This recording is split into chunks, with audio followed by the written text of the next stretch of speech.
Let's take a look at the fundamentals of information security. Now, we need to make sure that we understand why we're securing things down. Typically, we're going to start off with authenticity, meaning when Bruce Wayne logs in and he tries to gain access to a resource, we want to make sure that that's actually Bruce Wayne. Or if I'm trying to gain access to my bank, the bank wants to make sure that it is actually me trying to get into my account information. We refer to that as authenticity. The next one is making sure that we support the integrity of the data, meaning that we trust the source of where that data is stored. So again, if I'm trying to get into my checking account, I want to make sure I'm actually on my bank's website, right? And then I'm getting into the data, and the data there that represents my account is valid. Next, we want to look at availability. Now, when it comes to availability, typically in the IT world, we think of high availability or, for example, redundant power supplies, or I'm going to have a RAID of some type for my hard drives to protect those. Or I may have a cluster of servers combined together, so if one fails, another server picks up to where it left off. That's not really the availability we're talking about here.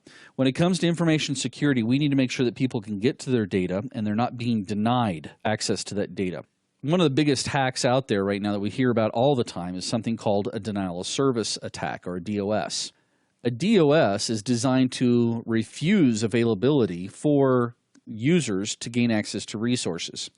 So if I was a malicious hacker that I wanted to go out and cause some grief for PayPal, me doing a denial of service attack against PayPal is going to stop them from being able to continue doing business with their users. So we're denying availability, which costs companies thousands and millions of dollars. Another thing we may want to take a look at here when it comes to information security is confidentiality. Some of the biggest headlines today in security evolve around companies whose databases get hacked and their customer information gets revealed or gets exposed. Very, very famous case in Utah where I live. A hospital had done backups, and they'd taken their backups, and every Friday they take the backup tapes. A courier service comes along, picks up the tapes, and takes them to a location that's called Granite Mountain. Granite Mountain it's exactly that. It's a big vault that is built inside of a mountain that they can store information. And it's because it's granite and it's indoors.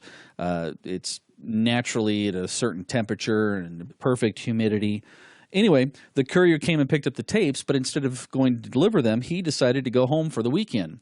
And he left the nice aluminum metal case in the back of his car. And over the weekend, somebody walked by, saw a nice-looking case, probably thought it was full of CDs, and broke into it and took off with the tapes.